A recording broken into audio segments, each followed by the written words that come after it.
Now, the rest of the story. Armand was only 4 years young when his physician father began taking him on house calls. It made a lasting and positive impression on the boy. For as long as he could remember, Armand wished with all his heart to follow in his father's footsteps. Since Daddy had worked his way through Columbia University Medical School, that's where Armand wanted to study.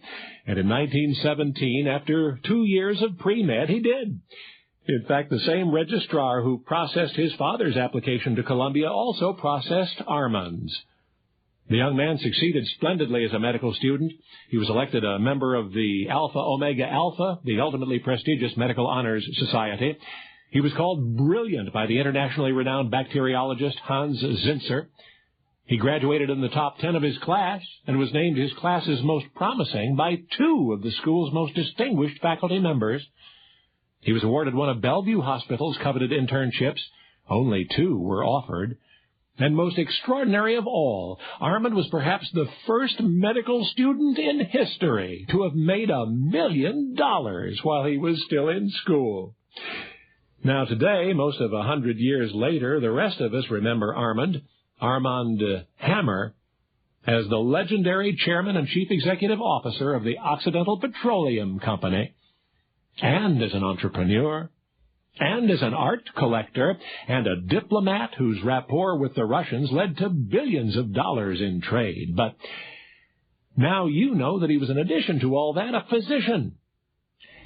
But this is the rest of the story. Posterity will first recognize Armand Hammer as a businessman. His family was in the drug business to begin with, but it was he who, while still in medical school, engineered the cornering of certain drug markets which made him rich. He was almost 60 years old before becoming interested in the Occidental Petroleum Company. The phenomenal success he made of it is now world famous. However, Armand Hammer, in May of 1972, that was 1 year before resigning the positions of president and chief operating officer, presided over the most remarkable, memorable stockholders' meeting of his entire career. It was Oxy's annual. It was held in the ballroom of the Beverly Hilton in Los Angeles, and an elderly woman, one of the shareholders, tripped on a step, and the fall knocked her unconscious. Another shareholder grabbed a floor microphone and shouted into it, "Is there a doctor in the house?" Well, of course there was. The president of the company, Dr. Armand Hammer, who rushed to the side of the unconscious woman and revived her and called for an ambulance. But what makes that extraordinary is this. When Armand graduated from Columbia Medical, he learned that he could not begin his internship for another 6 months, so he decided to fill the interim with adventure. And he never did get back to medicine, at least until May 1972, when he revived that woman at the stockholders' meeting.